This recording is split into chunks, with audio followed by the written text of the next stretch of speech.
Okay, and we are live. We are live with a terrible duo. Tonight we are going to be working on the Frog God Games Necropolis map. It's been a week or two since we've been on this, but we do still have some brickwork to do, if I'm going to be honest. So what better guests to have with us than Jennifer and Zach Glazar. Guys, thank you for joining me tonight. You're so very welcome. Thank you for toiling forever on Necropolis' map.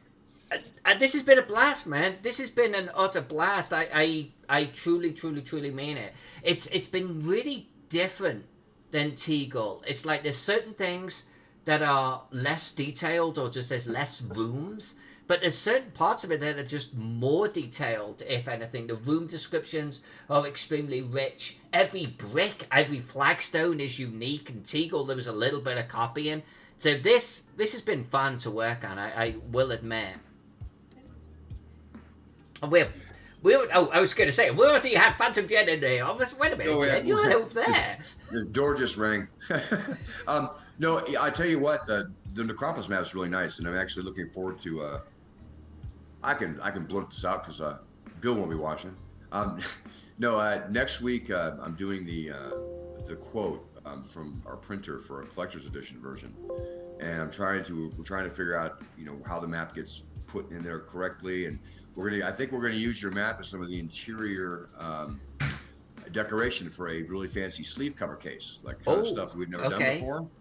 And we're going to have all kinds of fancy stuff in there. We're up in our game, and we're going to use your visuals as a big part of it. So, well, I'm not going to lie to you, Zach. The stuff that Frog God did with Teagle blew me away, and I mean that. I say it all of the time in the channel. If you are doing some kind of collector's edition on this, that's just good. That's the first I've heard of it. That's just going to be outstanding. No, it's actually going to be pretty great, but it's going to be like it's sort of like a box set, except for it's all in a slip case, and so it has like a magnet latch. So it unlatches. There's gonna be two books plus a set with stuff like screens and everything else. I'm spilling the beans here because if Mark's on, I hope he's having a collective heart attack. But we went over that a few weeks ago. What we're gonna do for that, and one of the things is when you open up the box, the slipcase, there's gonna be a big long piece of art, and we're thinking about using the map for that. Because it's such a beautiful map. Oh my god, that's just going to be beautiful, man. Whether my map is in it or not, I want my hands on that. Well, your map's in there twice, for sure, because they're going to be not only in the books, 3 times through the 2 books, plus big posters. We think we're going to probably divide up into 4, and then have inside each book, we'll have a single 4-panel map, and then like 4 other 4 panels to create the whole thing, and have those in a kit with a GM screen and with some extras, like character sheets, stuff like that. I'm gonna come across as guppy right now. It's like I want 2 sets. I want a set to have, and I want a set just to steal away to one side, because that just sounds really nice. I'm gonna have to buy my own, I think. They aren't gonna be super cheap, but they're gonna be really nice. Because what we wanted to do is we wanted to make a thank you to the people who spend lots of money on our stuff to create something really special, but at the same time make sure that everything that comes here's a secret. That the reason we make a collector's kit like that for the collectors is, one, is a thank you to them, but 2, that helps us to fund making those extras available in a separate little set, like an accessory pack for regular backers. And we can't usually fund that the normal way that we had been in the past because it gets so complicated with the Kickstarters. So we found a way, we think, to help fund so everybody gets what they want, but the collectors get something super special for making that happen. So. That's because I like GM screens a whole lot, and Bill Webb says they're expensive, so he has to do what I want if I make a way to make it happen. So. Now, are you doing a big battle map print of this one? Yes. Because I think that was up in the air for a while, right? Well, now how we do, we're not sure. That depends a great deal on what our suppliers can do, but it doesn't quite make it. It's a little harder to do, I think, at size as well as the initial figuration. Teagle just worked out perfectly in terms of size and cuts, right? But here's the other part of it. It turned out to be a giant pain in the ass to make it work right? And we love it. So I still want to make it happen, but want to make sure I do a good job, put it that way. So it's still up in the air if it will be one we throw in the ground 4 times, but it will definitely be one we can get print out for a table. I'd like to do it in vinyl, to be honest. So. Okay. Yeah. Yeah. This one. I mean, I think this is narrower. This is about half the size of Teagle. What Teagle was 60 by 60. It was 144 square feet is what I do know. Oh, 12 feet. Yeah, it was 144. Of course it was 144. This is not 144 even on the long side. So yeah. No, but we'll see. Once you're done, we'll get a file. We'll take a look at it. I'll get the engineer out. We keep Edwin like stored in ice for things like this. So actually, what is the timeline for Necropolis? Are we allowed to know?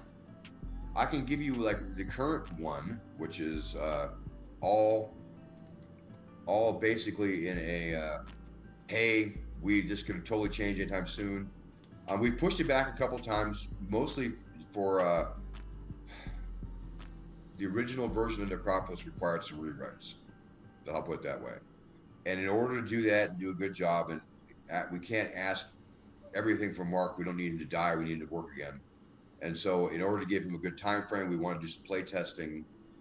So we moved it back a couple times from like November to February to, we think pretty sure now we have a turnover of the manuscript and prep sometime in late April. So I bet mid-May is going to be when we launch the Kickstarter. Okay. We also have another Kickstarter in the cook. We have 2 other ones cooking, but we have another one that's competing for the time slot. So it's either our next Kickstarter or the one right after. It's either Splinters of Faith or Necropolis, and we're not 100% sure yet. But either way, first half of this year, next few months. Yeah. It'll be this year. It'll be before June. That's my expectation. Right, because people who have been watching me working on this, they always ask. When is it kickstarting? When will it be available? Well, we're going to highlight some of your videos, we hope, on during the production. Pex and I talked about how to do some of the Necropolis marketing, and you have single-handedly made a lot of it really valuable. So, because I'm a big believer in this. I know that you will be totally shocked, but I love maps. I mean, I absolutely adore fantasy maps. If you look behind me and above, I've got Fear's maps up here. I have your map in my of Whisper and Venom in my office. I just love maps, and I think that I think maps sell products, beautiful maps sell products in gaming as well or better than beautiful art. Because if you get the opportunity to see a map, you get a whole lot. It tells you a whole lot more about totality of an adventure than a really great cover. And I love really great cover art too, but it doesn't tell me as much in an image, right? And even if I take a quarter, one fourth of your map, and I take and fog of war the rest, right? I can say more about what's coming up in that than I can with a cover image, I think. And so therefore, we like to make sure that we have good stuff. Excited. That'd be kind of cool, actually, to see this used in that kind of way. That has me curious. We can use it if we want to. Well, and Pex has access to all of my shit, so. Well, yeah, but we'll get permission first, like officially, because we don't rely on Pex for that part. So no, but we're excited. I think that Necropolis is it's a good product that's been made a whole lot better by Mark recently, and I think that it had all the baggage of old school adventuring without any of the cool parts of the new rules. Mark completely flip-flopped that to make it having all the cool extras of old school stuff that we don't see as much anymore, but it follows the rules in a way that makes it smooth, and also, I hate to say this, but updates the language to be a little more modern and sensitive in a way that I think I'm proud of. No, I think you can say it. I mean, you're talking about something that was written a few decades ago, a couple of decades ago, and some of the language is different. Some of the language is, honestly, I've read the original, is just more awkward in the way that it's phrased and put together. Never mind just it outright saying this is for advanced players only, and if you're not an advanced player, oh bad. That's. It's just, you can tell people get paid by the word. Even the greatest don't get paid by the word, right? To me, it's like read the DMG and read stuff written by him, reminds me of Charles Dickens because it always has a bazillion words.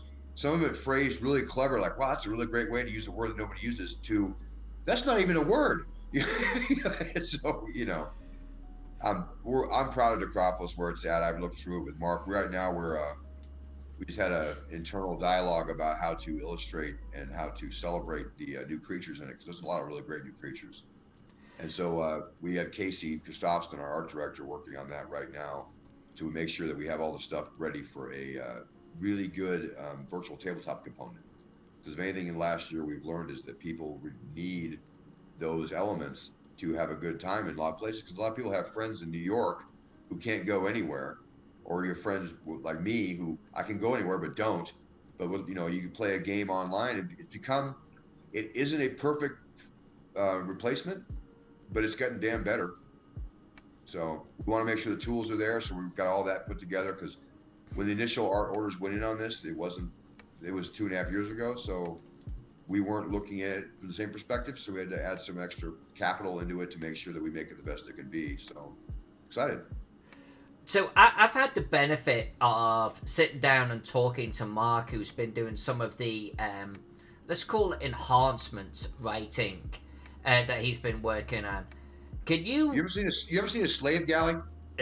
Yeah. I'm the guy on the drums, and poor Mark's the guy on the oars. He really works his ass off on this. He worked. I know he worked his ass off on that. But can you give any examples of, because Mark is very careful with his wording, right? As we all are. This is not a rewrite. We don't want it to be presented as a rewrite, but there's definitely been a modernization to it while still keeping the entire spirit of Do you remember Necropolis. the Star Wars movies from the 90s when they redid the other ones, the enhanced editions or the special editions? This is a special edition Necropolis, a modern, updated and modernized for your pleasure. There you go, special edition. I think that's a great way of describing it. Because I noticed all this. The core stuff is there. There's a really cool traps and main things that we actually updated to make them make sense for 5e. Because before they just did kind of random stuff that didn't make sense in more modern games. We made it better. Mark made it better. I'm going to be flat out honest, because there were things that hadn't even been devised, thought over. They weren't accepted as standard when this was written, so they wouldn't have even worked. They wouldn't have worked in it then, and they work in it now. So you're because you're dealing with two different time frames, you are dealing with two different ways to approach it. Mark has really brought it up, modernized it, and made it fun. Because one of the other things about old school gaming that I think is just adorable is that you can go in there and have a 12th level character get totally slaughtered by one dice roll. I find that adorable. I think that the modern players find that horrifying for good reasons. Just because we used to like it doesn't make it good, okay? And I think that we have a Swords and Wizard version just for you if you like that kind of stuff. But I mean, honestly, in 5th edition, we're not trying to kill 5th edition by making it like an old school game. We want to make older school type material with a kind of feel that respect all the parts of 5th edition that everybody actually likes or uses. We're not trying to reimagine your game for you. We're trying to bring you the best thing we can that has a feel for what we like and the rules that you're comfortable with without demanding change. Well, and Mark was raising a really good point too, that 5e introduces a whole new set of mechanics, even like the short rest and the long rest. Yeah. That it's like, how do you even factor that in for a game that was written for a completely different system where that didn't exist? And there's a lot of other smaller ones like that. Like, just some of the traps were ones that were guaranteed to go off period, or there was no. In fact, when it was written, you could already tell they had tacked on things like perception checks, right? Because those kinds of things were not popular with the original author. Let's put it that way. That wasn't his thing, and so they were there, but they were put on to make sure they were 3.5. And I think there was a lot of work going from Dangerous Journeys to 3.5 because Necromancer Games did this in 2004, I think, 6, and for 3.5, and it came from Dangerous Journeys, which was Gary Gygax's game system, and so there was another iteration of it. So this would be the third system that it's been in. So Mark had to do a lot of work to make sure that when you buy this, you're buying this for 5th edition. You're not buying our slapdash effort to do so. We've really upped our game at Frog God Necromancer to make sure we pay attention to what it is released for each system. And we're making vast changes to that as we come, because we have a box set for Swords of Wizardry that arrives in about a month, that we had a Kickstarter last year that was fantastic. It's a beautiful set. It really is. I am very proud to have been part of making that. And with that, we're changing the way we're approaching Swords of Wizardry adventures. And we may not be doing going forward everything we make for Swords of Wizardry if it doesn't make a lot of sense for it. Same goes for 5e. We're not going to take 5e adventures and put them in situations where they don't make sense for 5e. We've done that a few times, mostly out of just plain not recognizing what the differences were. You know, doing the best we could, and then we would make a promise like 6 months in advance, like, oh, I have to agree for all 3 systems, before the developer had really got a chance, like either someone like Mark or Jeff Harkness had a real chance to take a close look, go, you know, if it was up to me, and that's part of the reason why we're, you know, our Pathfinder is becoming spottier, because Pathfinder is a system that requires some real forethought into making sure it's going to work there. And if it does work there, it breaks Swords of Wizardry sometimes quite a bit. And so those kinds of things are what we're paying more and more attention to, because, quite frankly, we've gotten better than we were 3 years ago at a lot of our logistics stuff, and many of the things where we thought we fell short. And now we're turning to pay attention to some of the really detailed stuff that we think matters the most to broad audiences. So we are slowly getting better and better at all this. And as we do that, we will see changes in our lineup to reflect that. So, am I boring you yet? I'm boring me.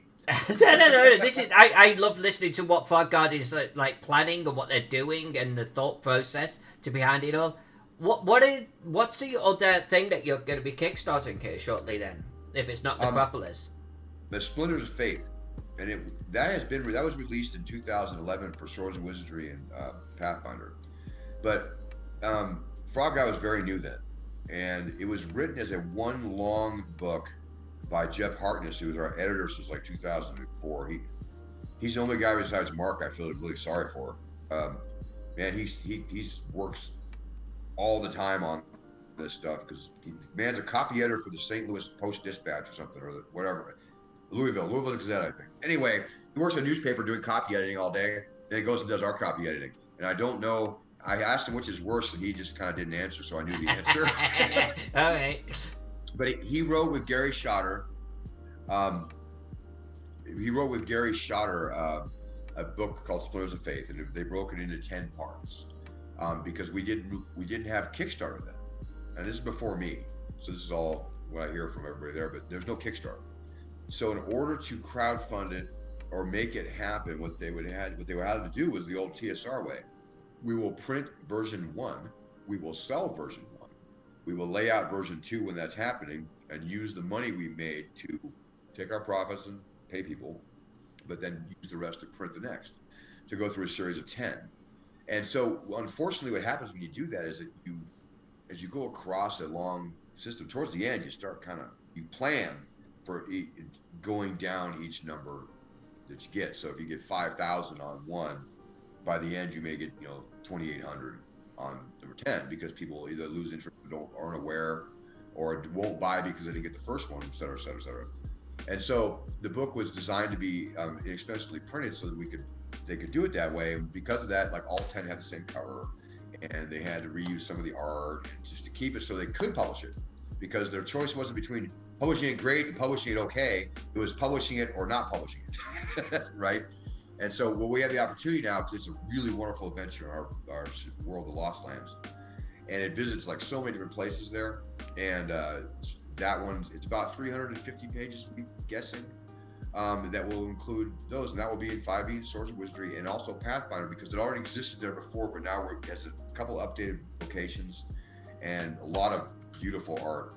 And in fact, the first chapter of that is called "It Started with a Chicken," and "It Started with a Chicken" is the first of 10 parts of the Splinters of Faith. It started with a chicken.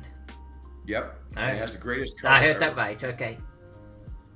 And that book is going to be available as like a preview module coming up here for our game day in April. And I just saw some of the other interior art and the maps, and man, they did a good job. So I'm real excited about it. It Started with a Chicken's a great title. the cover is real menacing because it winds up there and it winds up being basically a War of the Gods kind of thing. And it's just it's a wonderful little adventure that really brings you into it. So that's going to give people a chance to actually, if they want to know what it's like when we run the Kickstarter for Splinters of Faith, we'll probably run a sale on a PDF or have PDF available for sale so they can see it, or a preview of 4 pages or something. They get an idea of what the book's going to be, because the guy who's laying it out is named Rich Oliver, and he's going to be doing the layout from to Start with Chicken, and he's going to update that and do the entire book for there. So what you're getting in the preview is a close approximation of what you can expect in the quality and style of the book itself that's coming out at the Kickstarter. So it will be done when the Kickstarter's done. Both Necropolis and Splinters of Faith, thank you. This is why I have her. The Necropolis and Splinters of Faith will be laid out and on their way to Regent and printed in China by the time the end of the Kickstarter happens. We're basically waiting for the Kickstarter to end to get the numbers so we can get them turned around as fast as possible. Because one of the things with COVID was we found out how hard it became when you had all kinds of unknowns with shipping and containers and everything else. We're trying to basically disintegrate every unknown in our way until we can get only the known unknowns that come with working with the print shop in China. So when it's over, we'll order it, and we're hoping to have a turnaround something like 3 months or less. We don't know for sure, depends what Regent says, but that's another change in our process, I think, that will benefit customers, benefit us. And it was part of how we used our downtime during the COVID, was to make sure that we kind of did a major switch in our entire process to reflect what we think the more modern needs are as a fans and customers and actually printers and everybody. So you've mentioned this a few times now, and there was actually a question in the chat from Princess Streger. What is, I don't want to say the official stance, but how much Pathfinder does Frog God endeavor to support moving forward? Are you always going to be doing 5e Pathfinder Swords and Wizardry, or does Pathfinder kind of sit on the edges there? That's a great question, and you know what? If I had a perfect answer for you, I would tell you that we had an answer. The truth is, we have stuff in the pipe all the way up through next year that's definitely Pathfinder 1. It was definitely at least going to be a print-on-demand option on the Kickstarter for Pathfinder 1. It will at least be in some of our Indiegogos and potential other models we have for short modules, because we already have them. And we have a customer base for them. And we love Pathfinder people, because without them, there was no Frog God. And it's one of the things that, say what you want about Paizo, without Paizo, there's almost no role-playing games. During the horrible drought of the 4E period, they made it possible to still make games and make fun games, and because of them, we're here. So if you play Pathfinder 1, we want to support you as much as we can, but we're running into an issue. And the issue is we don't have the depth of the ability to make sure on a timely fashion. So we have people for 5e, lots of them. We have lots of people for Swords of Wizardry, but we had one guy who was hard working that was doing our Pathfinder. Well, that's not enough depth to plan. I can't make a promise to anybody who wants to play Pathfinder version of, just to pick a title out of the top of my head, Quest Quarax coming up, okay? I can't make that promise in advance knowing I can keep it. And so we're hesitant to say, okay, yes, we're always going to have a Pathfinder, or even it'll be often, but I will say it's not being dropped. When we can, and we know we can, we will do it for as long as we have Pathfinder people, because it's just as hard to do it with a print book and a PDF, but without a good converted document to start from, we can't get it done. But one nice part is that Michael Mars Russell, who is a wonderful Pathfinder converter, has a Patreon where if we can't make sure in advance we have material that we could get from him, or he hasn't already looked at it out, or has been turned in and done, he's basically given from us free license to take our stuff, make conversion notes so you can play it in Pathfinder with minimal work. And that's a stopgap measure in a way, because we don't want to get rid of it, but we also want to make sure let's put it this way. We do a lot of republishing of stuff as well, and there's some of the stuff that was early on Pathfinder, we don't intend to ever not include them if they have one in existence. And so when we print something new and it's fresh, they'll get a fresh version of it. There should be an option for that. But on some material, it won't be, because, like I talked about earlier, a Pathfinder module is not always the same. And as you'll see, Swords and Wizardry of all things, that's our product. We love it because we own it, right? You'll see some products we release without a Swords and Wizardry component. Alchemy we did back last year. There is no Swords and Wizardry, but there is a Pathfinder. Why? It didn't work for Swords and Wizardry. It's unnecessary stuff that we would be selling to people without a purpose except to take their money. And although I love taking the money, we actually have to think real carefully before we do. So. And the other part, though, that I don't think a lot of people realize is Paizo hasn't released the rights for small publishers to do Pathfinder 2. You have to have special permission from them to do so, apply for it, and we, to be honest, we're not confident in how many people are going to take us that choice, and so we haven't supported heavily. Legendary Games is doing so, and we kind of sit and go, but it hasn't had the reception I think that either they or we had hoped it had. So we're where we are.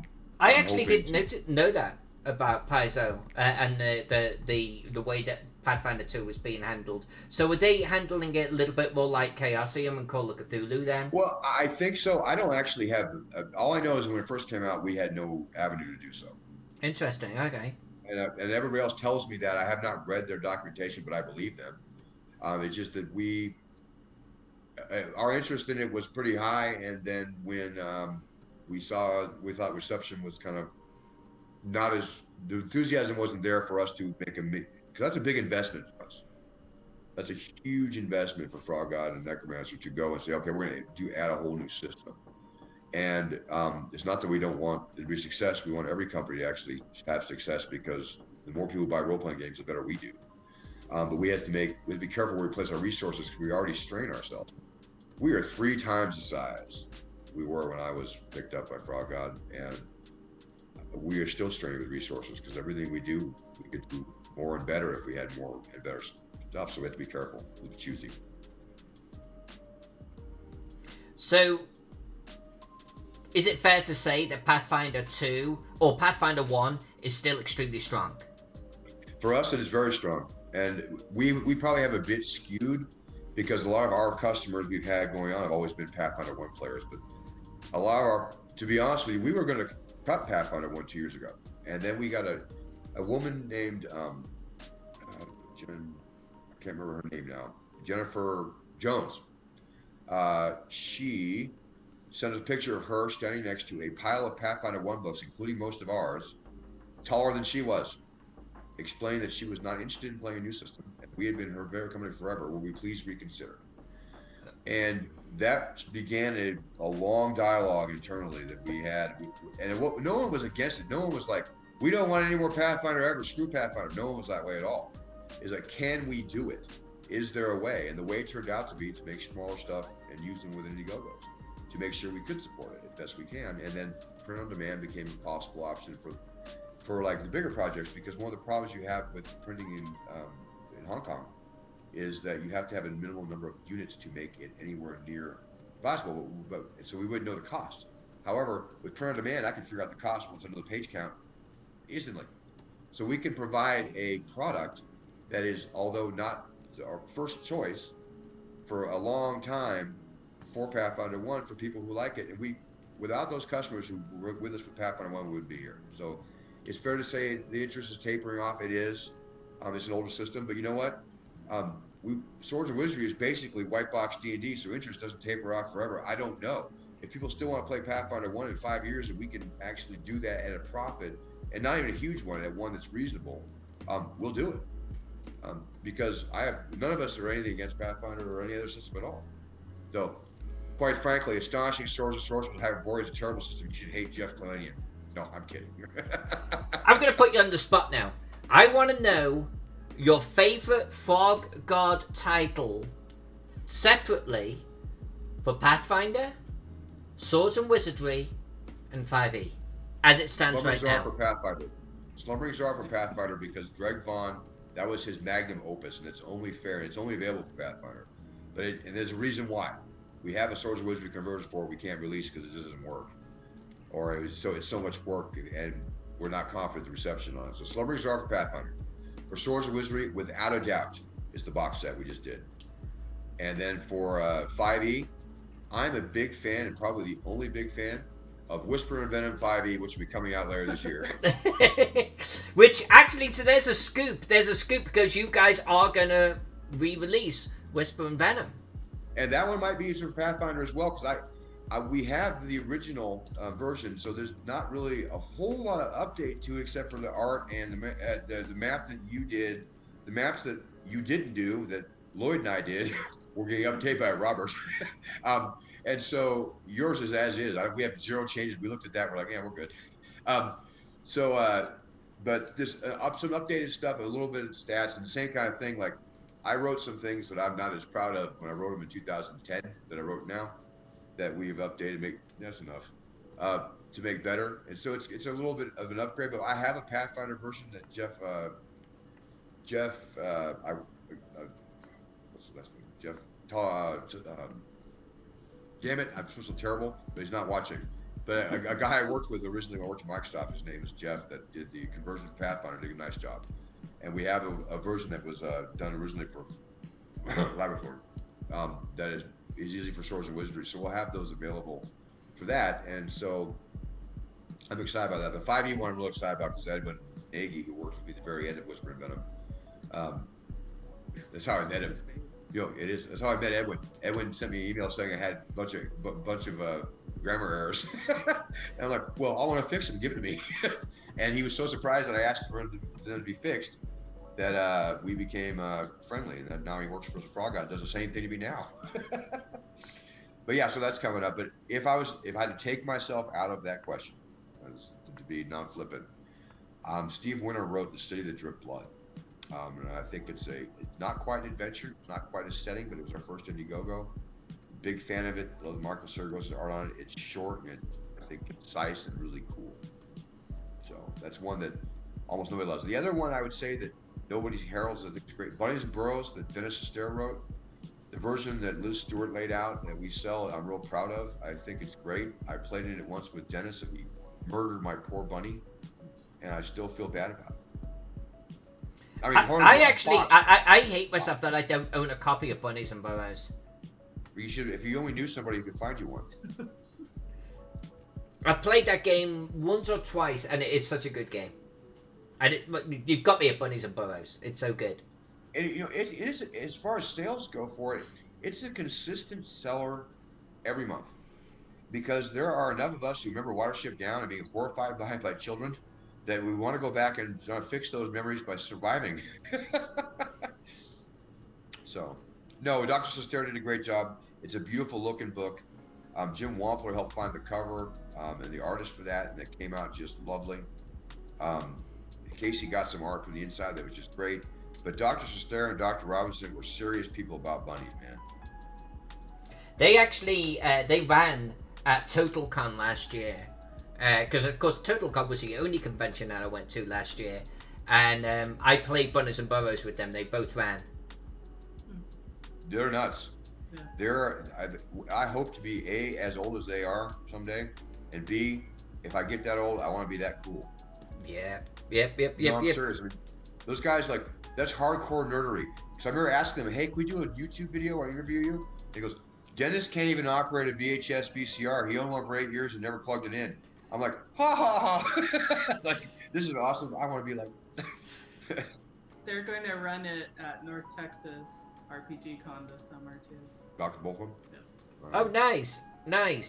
So let's talk about conventions then. Let's talk about conventions this year. Obviously, we're at a little bit of a brink of things, with a lot of people getting vaccinated nowadays, but still not everyone has. Some speculation that it's still going to be about half the year before things settle down. What are the plans for you both, convention-wise, this year? So, virtual or otherwise? Starting today, actually, is the kickoff of Virtual GaryCon, which will be happening all weekend. And I know Alyssa has her 3 events, so I think your one event might be full already. Yeah, so yeah, I'm not sure how many I'm in, but I think it's at least I think it's painting Friday, painting Saturday, Gaxmore Sunday, and I'm in an inclusivity panel on Saturday afternoon, and small publisher, so that's 5. So I'm doing 5 things for Gary Khan. Well, one of those really sucks. That's the same one I'm in. Well, that just means that we can be good cop, bad cop, Zach. That's right. Well, you know what? Last time I was on your show, I had a different person with me, and I'm glad he's not here now. I can say that out loud. Yes, so tomorrow night, Zach and Alyssa with Skeeter Green will be doing small press publishing. And I think you guys are talking more about art this time. We are. And that's Green with an F.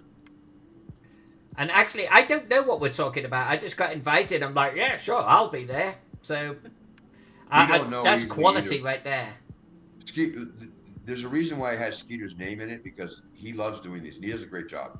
And one of the reasons I think makes it interesting when we do it is for people who contend is that we kind of focus it towards who's there and questions we get, and try to get as many different viewpoints as we can without becoming like giant CF. And we do pretty good. Last one I was real proud of. We did a good job because we really do want to see. Look, my life changed because I published Whisper and Venom, 100%.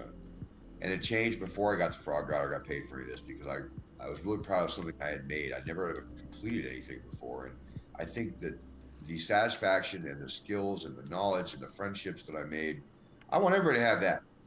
And there's nothing, we don't live in a world where this stuff I know is secret. Pain in the ass to learn, but if I can make it easier on people to learn, I want to. I know Skeeter wants to. And you're on Twitch showing as you do it. I mean, so obviously, you know, we want everybody to get a chance to do what we think is great. And like anything else, we have the greatest hobby in the world. For all the talk about, you know, nasty people and everything else, you know, in general, we have the greatest people in the world in this hobby. We want to share, we want to talk, we want to build stuff, play stuff, buy stuff, do stuff. We get to be Peter Pans, all of us. And I don't, what's the equivalent of Peter Pan? Priscilla Pan? Anyway, you know, but Priscilla Pan? Did I just hear that right? Yeah. I was trying to think of the equivalent. Making up stuff. But I was trying to think of the equivalent. Never grow up, right? But we get to do that, grow up and still get to do what we love as children. And I want everybody to have that much fun. It's great. It really is. It's great stuff. And we make things that are fun for everybody that you can last for hours, that are, I mean, honestly, if I played Rapid Addict, and I never will, I want to sedate this right now. But I won't. No, Rapid Addict from beginning to end, I'd rather be dead. I wouldn't wish that I'm a worst enemy. However, there are thousands of hours of entertainment in that book for $100, right? We made it took us months, but if people want to play the stuff we made, there's so many options for you. There's so much fun, and everybody does it differently. It's really infinite inside of a page. And so we get to make and sell those kinds of things. I get to see artists that start out, you know, virtually begging to be in a book to getting hired by Paizo and like outgrow us, right? And I get to watch people succeed and cool people show up, and it's just great. So Skeeter wanted to share that with everybody. That's what the whole point of the small publisher. And that one is tomorrow night, and it's 4 Pacific time, I think, right? I think it's 5. Beats me. Please hold, I'll look. She's looking it up. That's what she does. So we had Gary Con virtual, and 5 p.m. Pacific. but that's kind of towards the declining end of our virtual cons. We have our Frog God game days where you can buy and starve the chicken. You should have said. Well, and I do want to know what Frog God is going to do at GaryCon, but tell me about this FrogCon. So it's not necessarily a convention. What we're doing is game days, and it gives an opportunity for the community on Discord. It's on the Frog Discord, where you get to play with the writers, our layout people, our artists. We're doing seminars this time. We are. Yeah. Where again, you'll be in that one. So it's just that we keep moving it around, because since we weren't able to go to conventions last year, we started the Frog God game days. And so this is our 3rd one, and it's happened April 9th through 11th. And we even the community gets to run games, their favorite Frog God or Necromancer games, at midnight on Friday night and Saturday. And so one of the Midnight Madness games is actually 12 hours, so that's going to be interesting. Okay. So it's definitely madness. But Yeah, that's madness. yeah, it's just an opportunity to check out. Mark is actually running 2 of the Necropolis playtests during that weekend. So he's The last 2 too. After that, we cut him off. Yeah, we'll see how many changes we'll make after that weekend. So yeah, it's gonna be fun. And then, no, we got the Gary Con. We have a lot of the same people running games. Gary Con. No, John Hook is running How Orcus. No, Miracle. Orcus on 34th Street, 34th level. Damn it, I always get that wrong. 34th level. 43rd level? I don't know. Anyway, all I know is that he wrote that Christmas module, and it was fantastic, and he's running it 4 times. And I think people will just love it. That's one of the things. James Spahn, he was a victim of mine one time when I said, we need a Christmas module. I need it like 4 days. Can you write one in 4 days? And he goes, how about Orcus? How Orcus Stole Christmas? I'm like, sold. I need it in 2 days. And so he brought it back, and it was a lot of fun. We did another one this year. I have to say, we're excited. Steve Winter has agreed to write Orcus in a Winter Wonderland. I always wondered about how Orcus stole Christmas and what the origin story was behind that. I gotta be honest with you. That was me laying around thinking we needed a Christmas module and we could run it on Indiegogo.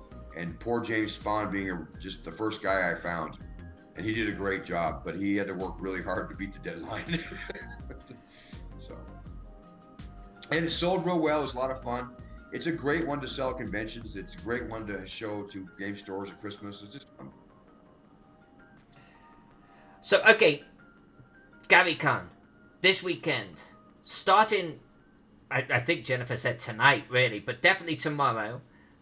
What are Frog Gods doing at Gary Con? John Hook's there, Bill's there, right?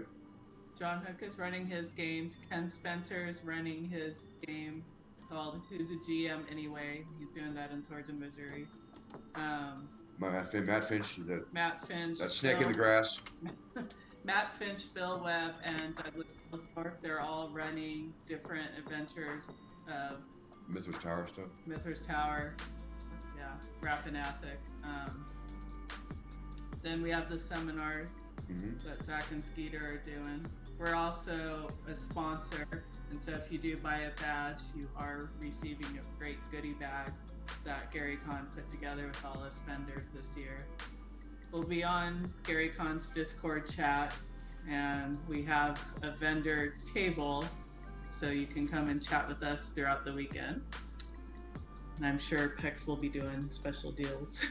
Yeah, when he's unsupervised, Jen and I will be gone for one of the days this weekend, and we're leaving Pex it's like Risky Business, the movie. We're leaving Pex in charge of the booth. He's the Tom Cruise character.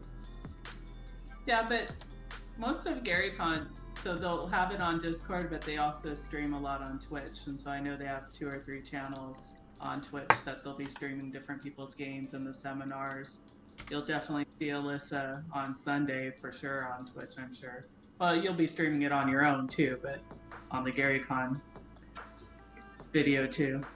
And then after GaryCon, what was next? North Texas? No, next is Game Days. Oh, Game Days. We already talked about that. Yeah.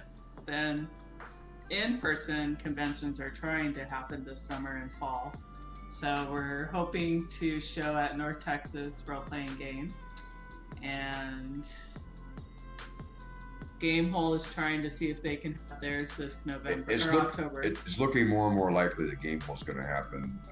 And so we will be there because Alex Cameron is one of our peeps. He wrote Seeking Smiles. He's in the middle of running another one that we can't discuss, because he made me swear we would talk about what he wanted to work on harder and harder. NDA. NDA, yeah, and I'm afraid so Alyssa doesn't fall. Well, here's the good news about NDAs: that Alex Cameron being an attorney, I actually take him seriously. So, and I take threats of that seriously. So that's probably going to happen for us in person. And then after that, Total Con would be the next if they do it. And here's the thing: is that we're flexible because we know that things are where they are. We don't know if they'll be huge, if they'll be small. At ReaperCon in September, sorry. No, but we don't know how they'll be, and we're going to be flexible. The way we attend cons is going to be a little bit different. We're going to kind of treat them. In the past, we went like a giant sponge. We took a bunch of people with us, and we infected the con with all of us. And it was a lot of fun, but it was not a focused. We want to focus more on making sure we have booth sales and we meet our customers, and we have to run some games and making sure that we have very. We're growing up like a business. It's sad, but it's true. We can't do it my old way anymore, where we just show up and party. But a lot of conventions, they're doing a blend now. Since last year, they realized they could do conventions online. So even though some are having them in person, they're also going to have the online aspect for those who can't attend in person.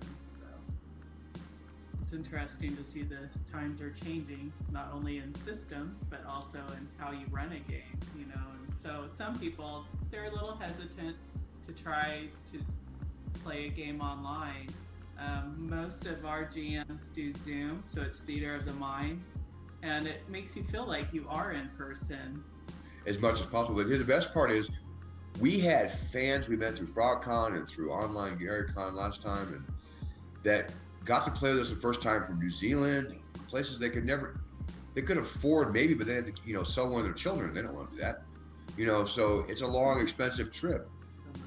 Some might, that's true. It depends on the kid, doesn't it? Well, this is why I have Jack selling kidneys. Or a kidney. That's exactly true. A kidney. No, but we get to play and meet fans we normally wouldn't get to meet because we are doing virtual cons, so they are a little more acceptable. And I don't see us abandoning one for the other. I see it kind of being a fusion of them in some form or another. And honestly, we still get to do things like make special modules. Like the Starve the Chicken is not going to be available forever. It's just going to be available for the GameCon. Much like that, we do the same kind of stuff. Some of the poor people who were Bill's first online con game, because you can't use computers, you learn how to use Zoom. He was so excited, they're still stuck there. They're still stuck there week after week. Val's in the audience made me think of it. Like, poor Val's, he had no idea he was getting into. But he had no idea we got into. He started messing with us too. Sorry, Val's, you and Mark are the same sad boat. Wait for Lost Lands 2. Electric Boogaloo, right? Anyway, so yeah, so TotalCon, because we love TotalCon. If they're going to be there, we'll be there. How many of us? I don't know. GaryCon again, the spring, same kind of deal. And then it's a wait and see. We don't do Gen Con. We have in the past done Dragon Con, though. That's something that may change too. We don't know. I met Siska Small from Dragon Con, and she invited us to go, and I thought that was nice of her. Maybe we'll send one or two. I don't know. I don't have the right costume for it. Well, that's when I first met you. Was actually a Dragon Con. No, you and Bill. Con. No, we weren't Dragon Con. We were at, that was Dragon Flight Con. I'm talking about Dragon Con Atlanta, where all the Dragon Flight. Okay. That was a crappy con. I wish you'd invited you a better one first, but you got to go to the better ones with us too. So. I know. I got to meet you guys. So it was good for me. Got to sit in one of Bill's games for the first time ever. That was an experience. Yeah, I remember that. I watched Jack almost not make it. I don't know if sit was the right word for you, Alyssa. I saw you behind a trash can, and then you were on top of the table during that game. Yeah, that's me. Apparently, I like climbing on things when I've had a few drinks. Or falling on them. Or falling on them or over them. This is also true. You're the best, Alyssa. That's why we invite you places, because you make everything more fun for us. You take it for the team. I think that's what this past year has also been hard for photographers and for artists. Not going to conventions, meeting new clients, Yeah, the networking has been rougher, I think, we're not a huge industry by any stretch, right? But to get into it, you have to meet, and you really do have to network. Conventions are really the best way. Without those, I think if I was an aspiring artist, there are ways to still do it. But I assure you, to anybody looking to do this, if you go to a convention and meet the people who are there and they remember you the slightest, you have a huge advantage just because you showed the gumption to show up and introduce yourself. And I think there's a huge amount of truth to that, and I'm actually going to cite Kafir, Cave Geek guy, from because I met him at GaryCon 2 years ago, and I consider him to be a dear friend right now, and that was only possible because of the convention. Period. He has terrible taste in video games, though. Oh, does he? Oh, yeah. World War Z over and over again. How many times can you possibly play that game? Do I need to unfriend him? Is that what I'm hearing? No, you don't have to unfriend him. You just make fun of him. I'll come play Valheim with the cool kids. He can play World War Z all he wants. We're going to get that Valheim server up and running, get all of the cool kids on it. Yeah, when you make sure you let me know. I'm gonna mess with it till I learn how. Then I don't want to show up being dumb. I do that too often. You should see Eric and I play Elven Assassin in VR. We're so terrible, but it was so awesome because you have to duck from like axes, right? Well, you could hear Eric and I in VR as old men like, ugh, and you duck. And then I realized today, but you first appear on a platform together with your bow and arrow and your helmet, and it's actual real life height. So I'm standing there, just like with Eric, he's about half a head shorter than I am. And I realized that, hey, wait a minute, I can still hit him on the head with my hand. It's great. No, it was fun, but we're just bad at it. So I'm looking forward to trying something like Valheim. Well, if that's going to be a game that you're bad at, maybe I do need to try and join you guys actually in it. I won't play you in Beat Saber because you'll freaking like Shazam me. No. I'm only good at Beat Saber because I've played it for 10,000 hours. You can be good at anything when you do it that long. You get scores on Beat Saber though, where I'm sitting there looking at your screenshot and I go, how? I can't even wrap my brain around it. I've done 20-minute songs. You spin me right around 15 minutes. It makes you want to die. I assure you. Hey, I've listened to my sister playing that shit when she was like 13 years of age, over and over and over. It's got to be one of my all-time hated songs. No, and 360 Beat Saber VR has become that way for me too. But no, I find that I use because I can't find music that's made by other mappers very often because a lot of it's anime stuff I don't know and things I'm old.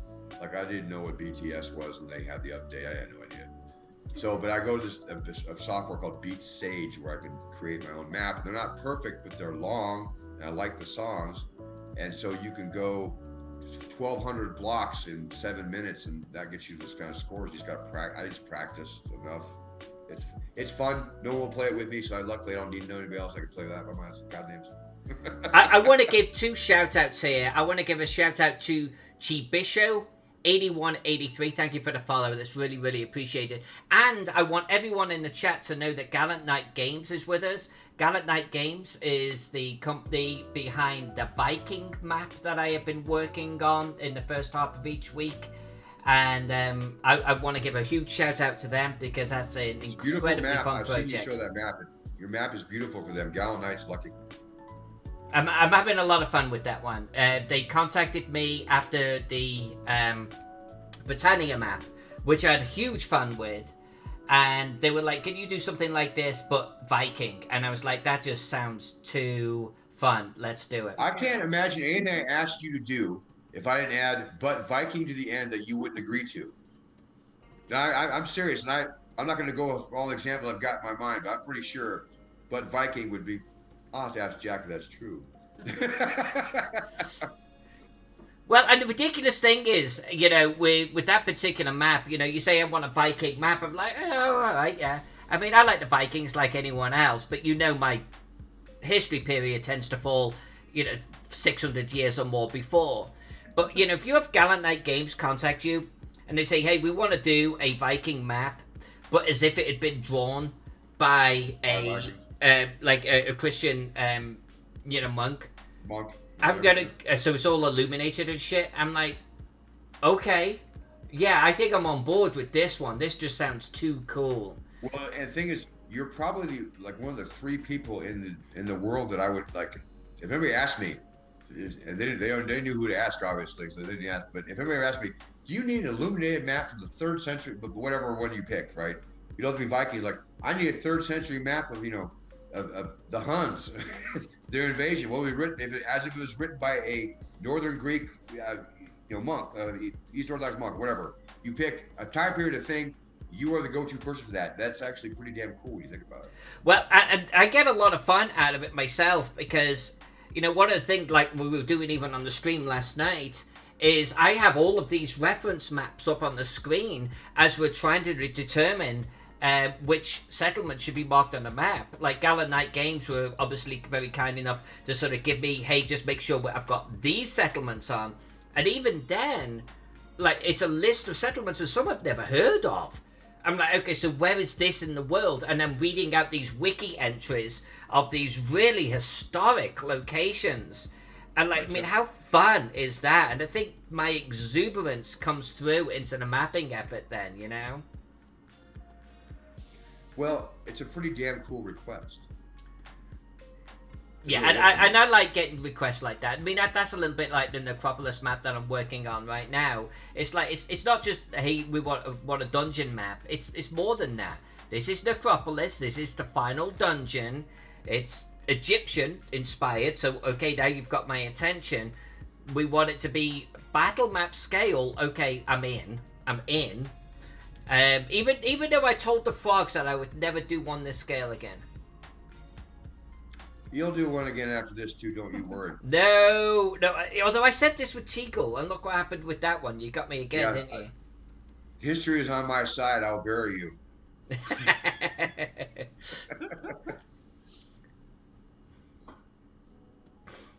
Brian McWhirter saying Gallant Knight Games came out with D6 Zorro. They did. I own it. It's true. I bought it at the game store. I was excited. See, I told you, Gallant Knight. I told you on Facebook. People like your shit. They do. I know you had that one idiot, like, posting something ridiculous, but people like your stuff. Who, Gallant Knight stuff? Yeah. Yeah, of course they do. He did Tiny Dungeon. Did you Tiny Dungeon too? He did lots of great stuff. No, they make good stuff. The Zorro book is beautiful. It's well done. So. Well, Gallant Knight just had one of those days where, of course, he got a review from someone that couldn't even spell. So, right there, you kind of know exactly the nature of who's leaving this feedback. That's the worst part of being in publishing is that your critics are sometimes the worst of the worst. Because they just, some of them, if you can't, you critique, right? And when they don't read the book very thoroughly or haven't actually ever run a session, and doing a critique on a game is pretty lame. Well, so here's a funny one about Teagle, actually. I happened to be, I don't know what it was. I came across this forum post talking about my Teagle map. Okay? Genuinely. And the guy was reviewing it and said, the problem is, some of these rooms have no entrances or exits. Clearly the person did not look at the map too closely. And right then, I knew that they weren't looking at the GM version. No, they're looking at the player map. They were looking at the player map, where the secret doors are, of course, completely hidden. So, and this person's writing a review. I'm like, all right, yeah, that's cool. That's legit. I've been assisting Frog God with some of their customer service. All of them. And some of the emails that I've received, like one person was really upset, didn't like the stuff, wanted a refund, and I said, well, what product are you talking about? It wasn't even a Frog God product. And so I had to lead them to the right website. Oh, no. That company was. Oh, Lord. And then Nice. another one, they didn't receive their Kickstarter, pledge. And I said, well, which one? And they show it to me. And I mean, it wasn't even connected. Like, I couldn't even put dots. It wasn't even an RPG. And I'm like, how did you even get this address? So, yeah. So don't worry about the reviews. Yeah. One bad egg that's not paying attention. I must be leaning on my tools today. I've got like this whole potion bottle thing going on. I'm just gonna delete these. Get back on my brush. There we go. Gallant Knight Game says, since you're doing the drawing, I'm doing the whiskey drinking. You know what? I would drink to that, except Jack has not poured me a drink. Jack! God damn it, Jack! I don't even think he's on right now. Nope, I don't have my phone near me. Oh, I'll call him. You want to call Jack? I'll call Jack till I get your drink. No, there he's heard. He's scuttling past. There he is. The power of the Glazers right there. Yeah. No, just this one. Not me. No. So actually, question for Jennifer. Jennifer, so your official role is coordinator, not or something else, right? What are you? I am the company coordinator. She's senior enlisted. Company coordinator. How long have you been doing that? Officially or unofficially with Frog God? So I've been the convention coordinator for a year and a half now, almost 2 years. Now the company coordinator role came to be in January. So Zach had asked me to take a look at what they were doing and to take a look at customer service and products and Matt too. Don't just blame me. And Matt, yes. Creative director Matt Finch and Zach COO asked me for some assistance. So I've been doing this since January, poking my nose in, just seeing how things could run and be efficient. And there's nothing Jen's ever seen and done that couldn't be made more efficient by her in 30 seconds or less. And so Matt and I were just talking, like, we know what we need. We need to have something, and our customer service, customer interaction, general, like, follow through with just all kinds of organizational things that are a stopgap because we've grown so much. And I'm sitting there thinking, like, who would be really good at this, but we might regret it, is Jen. And he goes, she's perfect. And then 2 weeks later, when Jen told me to get a haircut, he was excited about it. He's like, my life is changing because she's helping control it. That's what he said. I know. Yeah. No. Now, the reason Matt needed a haircut is because he's been doing online conventions and his hair grows like a chia pet. Yeah, that's true. And so it just, I don't know. Matt's hair is very interesting. And it grows quickly because it makes sense. Matt's my neighbor from about 100 feet from here. Yeah. So I see him every morning. We have an office that we also about 100 feet from here that we meet up at and do work at. So that's been a big part of it. So, but Matt and I both realized that where we were coming up short was some of the follow through because we had so many things, and we look at poor Pex, and we would ask him to do all these things and follow up on himself, which was not a good idea either. So we needed someone who actually would look at the whole thing, take a good idea of how we do this more efficiently. What's the best way to take care of this? How are we certain that this person who made a request gets it seen in 2 months from now, et cetera, et cetera. And she's perfect for it. She really is. She's been a marriage coordinator for almost 20 years. Well, I knew that she must be a tour de force, honestly, from ReaperCon.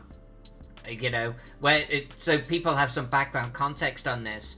We're all at ReaperCon. Yeah, my wrist is actually picking up on a whole bunch of shit here. But we're all at ReaperCon, and the owners of Reaper come out. Literally, the Ron owners. Hawkins. What's that? Yeah, Ron Hawkins, president of Reaper. President of Reaper comes out. He's staring at the entire frog entourage, and his first words was, "Is Jen here?" The first words, because I think she had organized everything, right? Yep. No one said, "Hey, is Bill Webb here?" And nope. They've known each other since college, right? Like, no one said that. No one said, "Is Bill Webb here?" No one said, "Is the CEO here? Is Matt Finch your most major creative director and author here?" No, it was Jen there. And you know why? Because Jen had worked with him over and over again to make sure that what they needed in paperwork for us to do the vending booth legally in Texas, which was awesome that they asked that for a change. And all the product for swag. All the product for swag and making sure that we had everything that made ReaperCon successful. She did work with Ron and worked with Ron's wife, and man, they were all three forces of nature, and they got it happen. But Ron recognized hard work when he saw it and wanted to see her. So you're right. That is actually the perfect way to describe Jen. She's recognized by industry leaders as being the most important person in Frog God. I've just done some event coordinating, and I know how hard it is to put a convention on. So when you can make it easier for those who are trying to put the con together, it helps. So. Well, I think there's nothing but truth to that, Jen, without a doubt. And I think I started to get a whole new level of respect for any level of coordination like that. It was actually when I visited the Reaper HQ, because they do those guided tours, and they led the tour into the office of the young lady who actually manages their ReaperCon, and her entire wall was this massive whiteboard with nothing but a mass of, it looked like math on it. It was crazy. the sheer volume of organization on that board. So yeah, I mean, knowing that Frog God needs something like that, and it's in you, I get it. I really do. Yeah, and even like TotalCon, they're already planning next year, and they're actually doing 2 years ahead.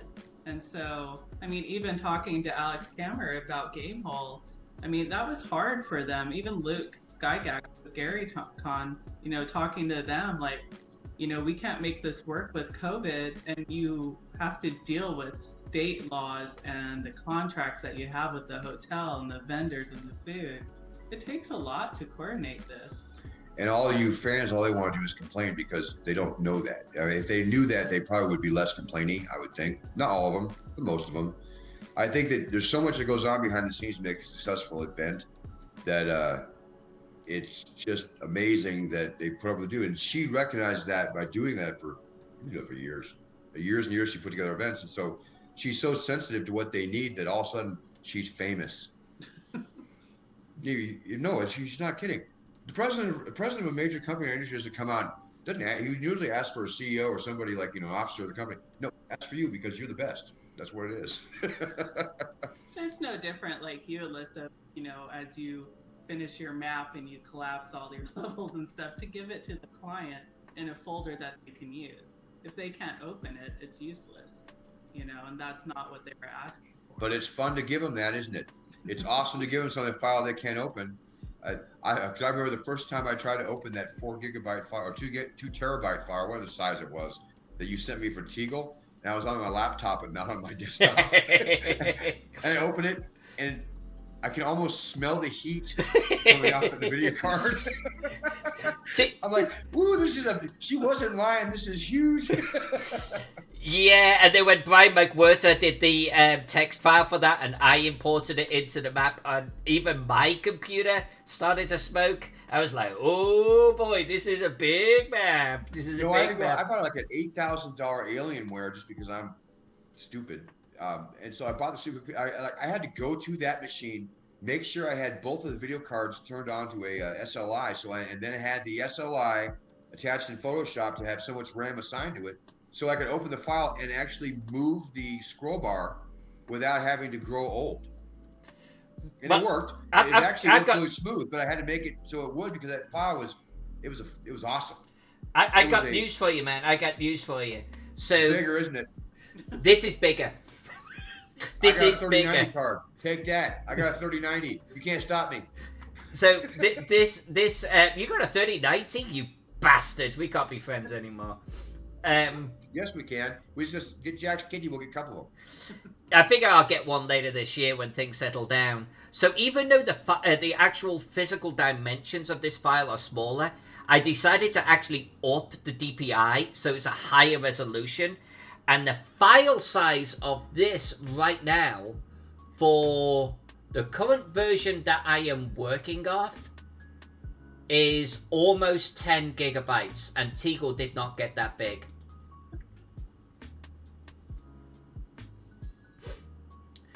Hey, wall.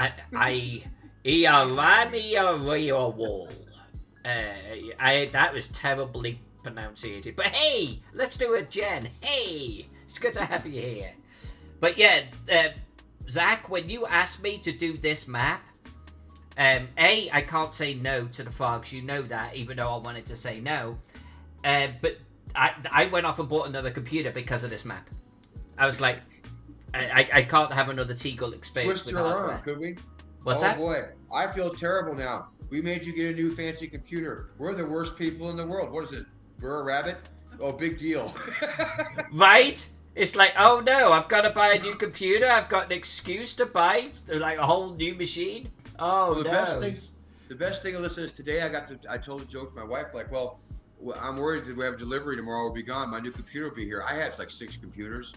And rather than go, you should have bought another computer, she just goes, oh, a computer, really? That's all she says.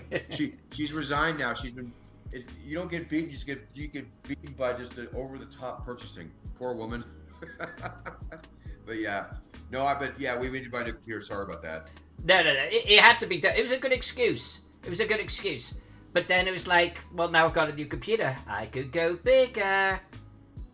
Yes, you can. we know that for in a couple of years when we ask you for the next one. Couple years. Shh. GB Show 8183 says you're going to need a server array just to host the map this time around. You know, there's an aspiration right now.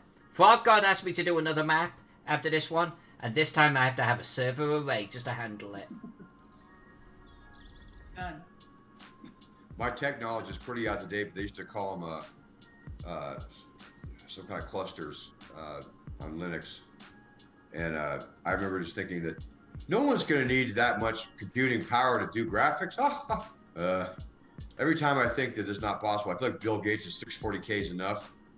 Because I have computers now that like are so far beyond what I used to do it for, and I still push them the limits because hey man, I got Flight Simulator on 340-inch 4K screens. I think I need to make sure I pump up that texture all the way, man. Nice, Zach. Nice. It's like, that's awesome. I don't have the desk space for it. I wouldn't be able to do either. 3 monitors. I don't have the space either. Don't shake your head. No, I'm gonna be beaten when this is over. I know it. Yeah. Order your next computer. I'm blinking help. Nope. When I first moved to the United States, I actually brought a hard drive with me. It was a Bigfoot, and it was like this freaking big. It was an internal hard drive, but it was like 500 megabytes. Woo! Yeah, it was a big deal. Like, It was you a big had your whole deal, life yeah. On that. You have files that you open, do one thing to and save that big now. Yeah, by the time I actually, took it out of the suitcase or whatever, I was like, well, this is a bunch of junk. Never used it. Well, it's funny because I told somebody online today, I had a Flight Simulator update that was like 8,000 times larger than my first hard drive. And it was just a minor update. It wasn't even like a major update. It's just that day's update. It's like, I was so excited. I got 20 megabyte hard drive on an Amiga. I was like, this is the greatest thing ever. I'll never need bigger. So much space. Alyssa, Princess Draga wants to know if you still have that hard drive. No. I got rid of it a long time ago. I don't think I do.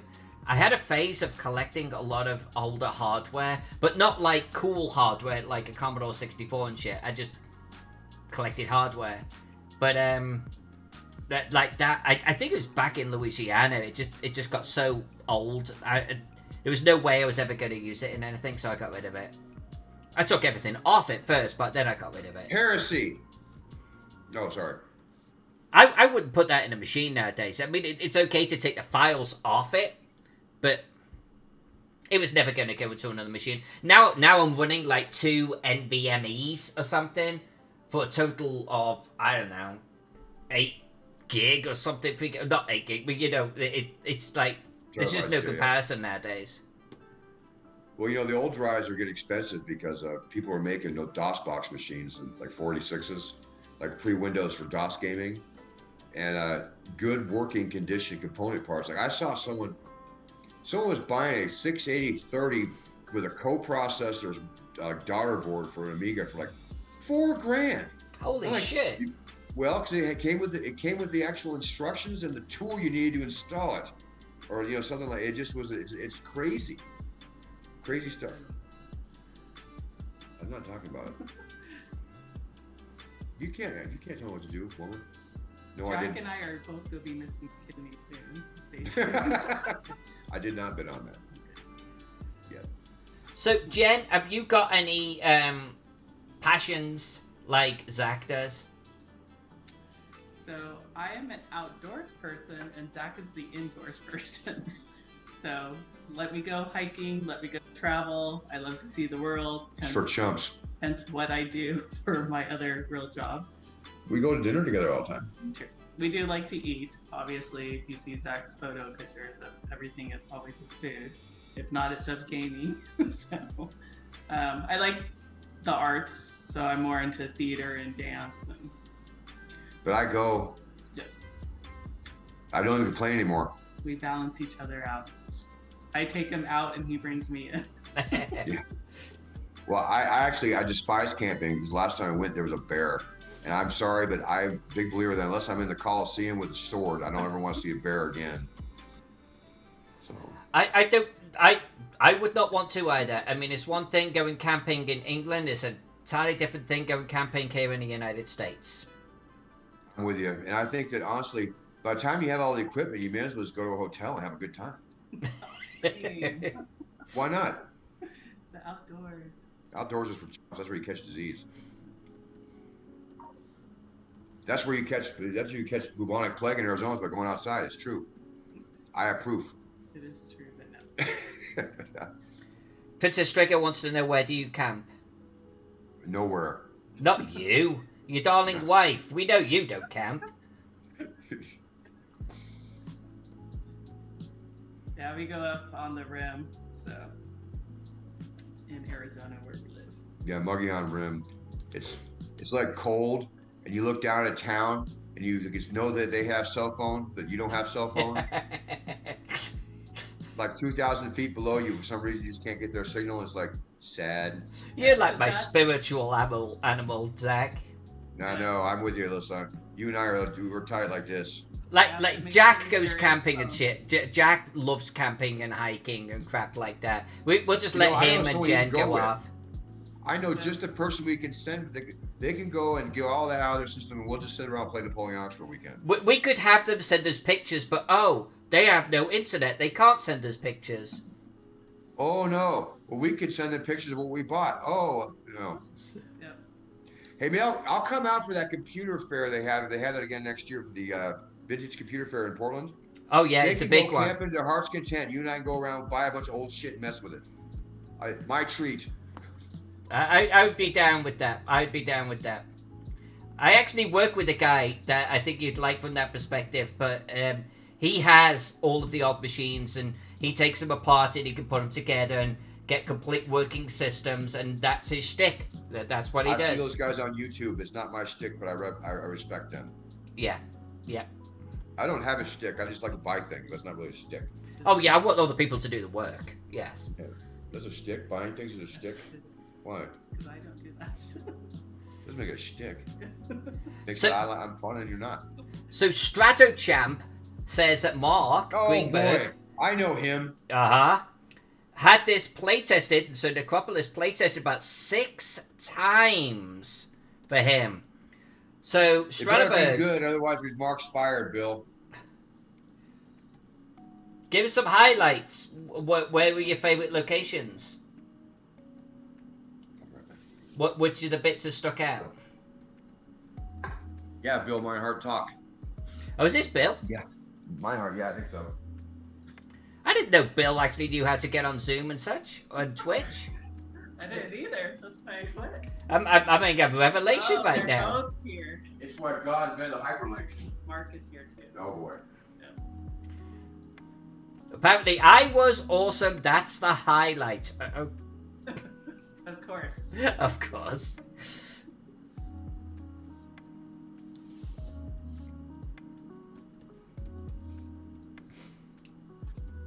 Well, we're just putting the finishing touches to all of these bricks. At least there's the majority of them. So, Alyssa, do you read the whole modules when you're given the project like this, or pieces? So that's a really good question. By the way, we have Mark in the chat too, and Mark says no, it was his slick GMing. So I love those two guys. No, that's a really good question. So here's the crazy thing. Ever since that I've started, so I can actually bundle Gaxmore, Teagle, and Necropolis into this, where I will read the description and then draw it. In all of those instances, I actually know nothing about the actual adventure itself, because I always stay away from spoilery things, right? So even reading Mark's transcript, and I'm going through it in detail, I skip everything to do with traps, monsters, what players have got to do in the room or not to do. And that was the same on Teagle, and that was the same on Gaxmore. I actually know nothing about them. Like, nothing. So, Yeah, I read it, but I end up actually not knowing anything from the process. So you're not going to run this for us for a game day? Well, so it's funny that you should mention that because honestly, so I would love to run something for Frog God on the Frog Game Day. What is it? Frog Day? FrogCon? I would love to, but I don't run 5e. I don't run Swords and Sorcery, so it's like Wizardry. Swords and Wizardry. That would makes a lot more sense. So it's like, yeah, I would like to. I would actually love to run some Teagle or something, because I can't compete with Mark's great GMing of Necropolis. But it's like, I wouldn't even know how to start. We'll have you do the playtest with Mark since he's running it.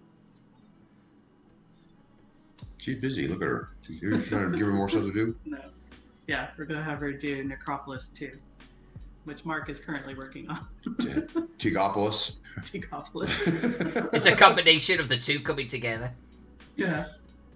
No, but I would love to. I would actually love to play in one of these games. I would love to GM one of these games. But I've actually honestly read neither. I'd have to get up to speed either way.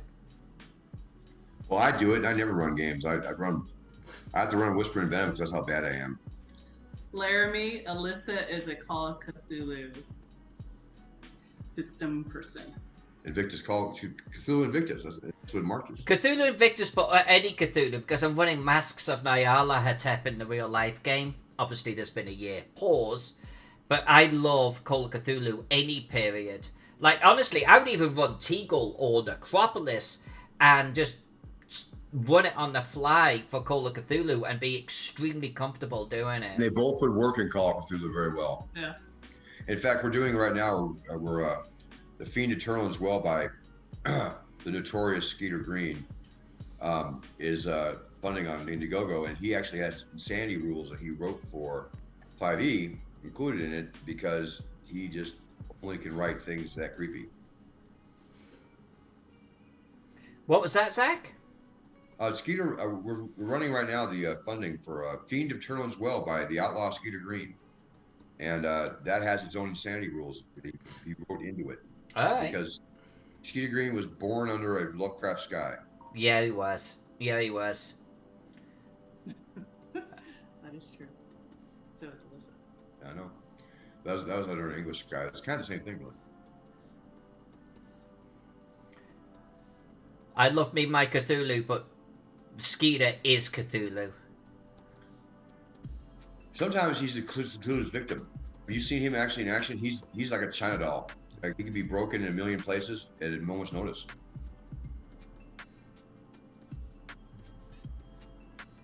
I've seen him injured like 4 times.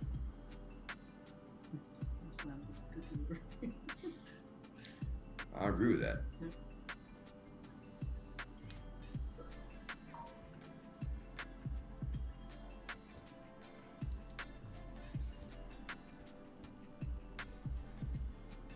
I'm gonna get you, Laramie.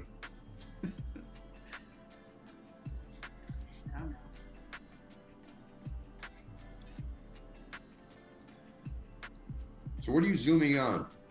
I'm looking for any bricks that I haven't finished, and I just found some. So I'm panning around. You'd think I'd have a better system for this at this stage, but I don't. I only do this level of detail for the frogs. Seriously. You have other clients in chat. Just It's a different type of detail. Like, honestly, I don't think I've done another dungeon map outside of the frogs. Because dungeon maps aren't my thing, right? Because you know how I approach my drawing. I like to put in some stupid level detail. I like to put in little stories. And most potential customers don't want to, like, they don't want that. They just need something, like, very, very simple. They basically need a floor plan. That's it, period. They're not talking about doing box sets, pull-out posters, and canvas prints, or, like, vinyl prints. Not many publishers are even thinking that way. They're certainly not thinking that way about a dungeon. So, Well, if it's any different, we wouldn't do it if you weren't doing the dungeon map. Honestly. well, and I appreciate that, and so there's a certain irony there because I wouldn't do it if you weren't asking. So, Yeah, but we got to ask first, so therefore we win. therefore you win, exactly. Alyssa hardest hit. But it's like if I ever, it's a little bit so. You know, if I was to, I've done maps for Call of Cthulhu, actually for Golden Goblin. I've done a few now for them, but it's different. They're nice. They're very like sort of black and white. It's very simple. Brian McWhirter does incredible maps for Call of Cthulhu, but it's like if I was ever to really do a passionate project for Call of Cthulhu, I'd have to sort of kick it into a stratosphere that like the industry doesn't see much, and like that's the type of thing where it's like, yeah, we don't need that. We don't need that, you know. I need that.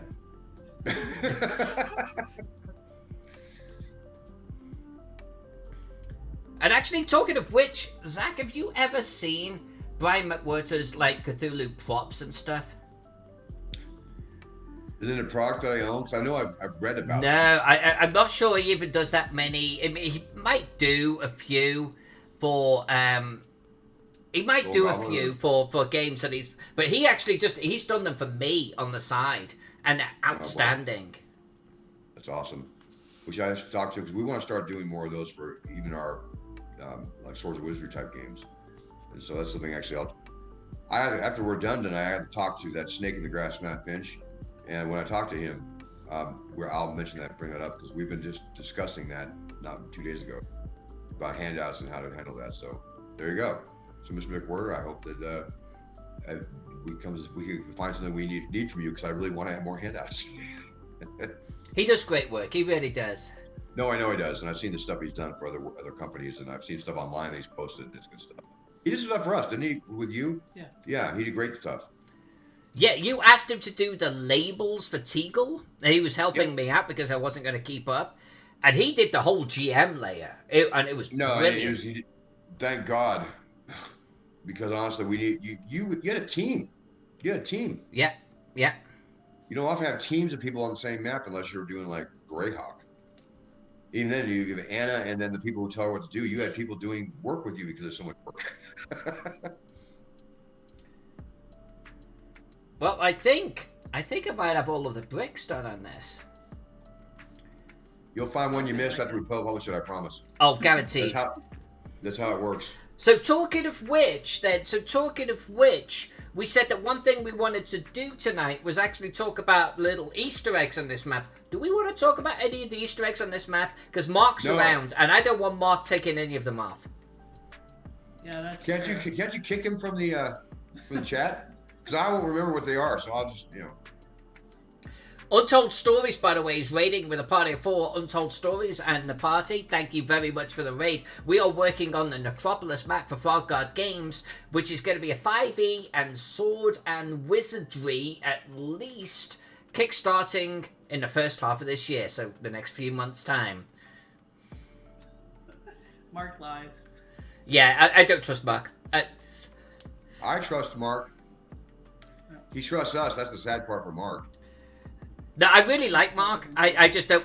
But he also intimidates me a little bit. And if he says, like, that's got to come out, he's the writer. And I don't want to be pressurized into taking something out.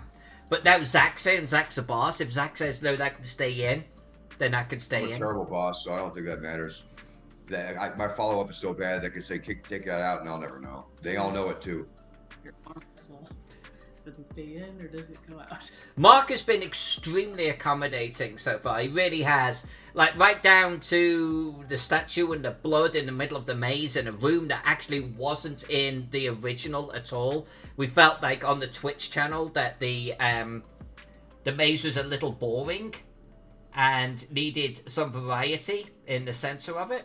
So we added a room. And nice. We put a statue there. I'm not going to say what it's a statue of. It's Bill Webb, isn't it? No.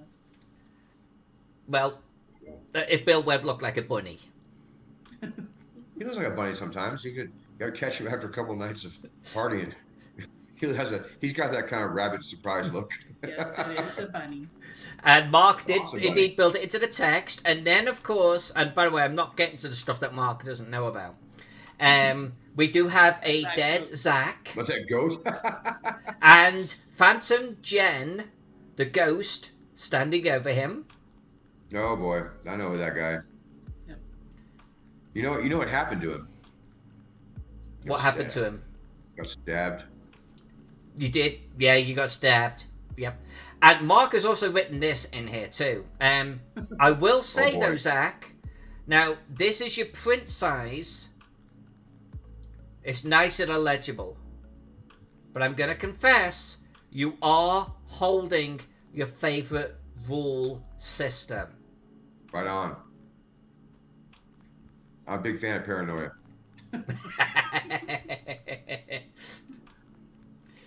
I know. A single map was printed, I think, when I found out about it then. I was like, you kept a good secret. That's what happens when you don't watch the stream. And then I put one in Teagle as well. I do have a Scootum in here. That's my Easter egg. That's me. And I always typically have a teddy bear with a knife somewhere on there. So I added a teddy bear and a knife. And apparently that came out in one of the playthroughs as well. Nice. Hey, you got the blood next to the bed too. Nice touch. You gotta have the details, man. You gotta have the details. Alright, so here's a confession. We do have a game room and everything right here. And of course, if you're gonna have a game room and everything, you gotta have a skee ball machine. I did hide it under the other stuff. On the Teagle map, you put it in a room like they're all ruined, right? Yeah, like you tossed them all in a big pile. Yes. Yes. Couldn't figure out what those were until you guys fessed up about 6 months later. Brian McWhirter actually drew that skee ball PNG that I've got All right, included. never mind. I don't right want now. him anymore.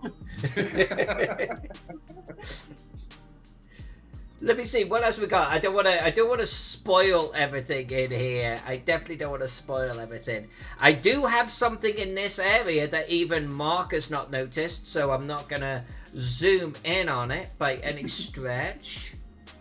Keep moving. Keep moving. We'll keep As you moving. can tell, my wife's a big fan of your stream and Mr. the Geek's stream. You know, See the Geek. And she knows more now about cartography than I do, and it's kind of weird for me. It's a little odd for me. She was talking about Photoshop layers. She got a layer that's doing this, and this is an effect. I'm like, wow, that's amazing. Why you always want to save? She just did. I'm hitting save right now. It's just, even with my new machine, it takes a short while to save right here. So this is normally where I would wrap the stream, and I have finished all of the bricks on this, so this layer is actually done. Zach, Jennifer, anything else that we would like these wonderful people to know about tonight? We have Gary Con coming up starting tomorrow, and Frog God is going to be there, well represented, with things going on every single day. So watch out for that, folks. GaryCon, go over there, check them out. I would love to see you actually join up. We've got FrogCon coming up. Beginning of April? Jen, what are the dates on FrogCon? Frog game days are April 9th through 11th. Join us on our Discord. You can sign up now for those. And Jen's been slowly working on me to actually run something at that. So who knows? I'm not gonna do Necropolis. That's Mark's thing. But I might do something else. Alyssa Stratochamp came back and said, favorite moment is when I had Word of Death cast on me. Word of Death. That's the word. The word is no, and I hear that all the time. Oh. I'm gonna buy this. No, that's the word of death. I've heard of the Word of Death one. Okay, yeah, I've heard of that moment. Yep. Okay, I understand. We have a list. We picked our spouses as for sane people. Why do we pick sane people? That's not good for us. Hashtag Team Jack. Team J. Team J scares me. Yeah, there you go, Team J. Yeah, they're more popular than us, Zach. Everyone likes them more than us, but we rely on them. Well, we do. Otherwise, I would be homeless. Pile on top of a big pile of books. And I'll send you some more, Alyssa. So. Yeah, and the only other thing I think I want to mention before you close the stream is that if you do like or want to try our stuff and never tried our stuff before, the Fiend Eternal as well is funding right now. It's in layout right now. It's on Indiegogo. It's great, and the follow-up to that one is going to be Death Ship of the Cockroach Princess, which has got to be the greatest title in history. That one's coming as well, and that's by Matt Finch for their 2-story arc. Those are coming up, and we're excited. The Temple of Dagon we're doing in a week or so. We have lots of stuff coming up. If you never checked us out, please do, because we are doing our best to be the finest game company that treats our customers the best we can with the kind of stuff they want to buy, and we're working on it every day. So please take a look.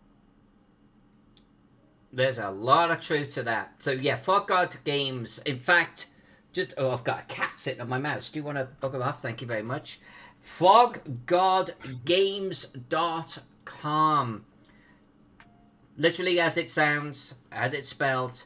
Go check them out. They've got a lot of incredible product, and it's just getting better all of the time. About 18 months ago, 2 years ago, I worked on Teagle for them. It is my first battle map that is literally 12 feet by 12 feet. And you heard that correctly. And they printed it 12 feet by 12 feet. The Teagle book is one of the prettiest, best laid out books that I've ever put my hands on. The Frogs seriously do insane product. You really need to check them out. They are such a great company, and they care. They give a shit. They really do about their product and their customers. And their cartographers. Yes, especially them. And to a degree, they're cartographers. And you will be hearing me talk a lot more about Frog God Games because I work with them a lot, and I'm going to be talking about some of their products here shortly. My dear husband Jack actually wrote one of their books for them recently. Fortune Hunters, it's awesome. And it's fantastic. And we're going to be taking a deep dive look at that. And we're going to be reviewing a lot of their content out of my YouTube channel. So if you haven't already, go look up Alyssa Phaeton Studios. Alyssa Phaeton wasn't available because I took it on my other channel and it won't release. So Alyssa Phaeton Studios, go check it out. Hit me up with a follow, and you're going to be hearing a lot about Frog God Games here shortly. So everyone, I love you. Thank you for hanging out tonight. We're done with Necropolis. I've got to do a side view drawing, but Necropolis is done, and it will be... All right, on to Teagopolis. We're on to Teagopolis. It will be kickstarting here as current plans stand in the next 3 or 4 months or so. Watch out for it. It's going to be insane. The Frogs have got some incredible ideas on this one. Boxed sets, sign me up. I'm down. Yeah. I am really down with it. So what am I doing next? Well, there is a weekend of GaryCon coming up. So tomorrow night, I am going to be on a panel about small business publishing. I think it's the artwork side of things. Friday night, I am doing a painting session, and I am painting a little Gary Gygax. He is getting given away at the end of the stream to the people in the stream. Someone gets it. Saturday morning, I'm painting another little Gary Gygax. Hawaiian shirt and all. I'm going to paint the DMG in his hand. I will give him away Saturday morning. If you're not signed up already, go over to tabletop.events, look for GaryCon, get yourself a badge and get your arse into one of those events, okay? Saturday afternoon, diversity and welcoming people into gaming. Everyone's welcome at the table panel on Saturday afternoon. And then Sunday morning, oh my God, it's going to be a busy weekend. I am with the illustrious Gary Gygax, Ernie Gygax, and Stephen Chenault, and we are going to be doing a deep dive on the Gax War map and scenario. Luke Gygax. Oh my God. Luke Gygax. Did I say Gary? I am a bad person. Yes. So he's coming back. He's coming back for that one. He's looking over his 2 boys, making sure they get it right. But no, so Luke and Ernie, I'm really jazzed about that one. So full weekend. Hopefully every single one of those will eventually make it out to my YouTube channel, so watch out for those if you can't attend. And then next Monday, back into the Gallant Knight Games Viking map, Salt Wolves of the Whale Road, which will be one of my most beautiful maps I think that I've ever done. So lots and lots and lots of things going on. I want to thank all of you for checking in. I really do appreciate it. I love you all. And to Jen and her sidekick Zach, thank you for being with me tonight. Absolutely love you both. All right, thank you. I'll see you all at GaryCon. You better be there, right?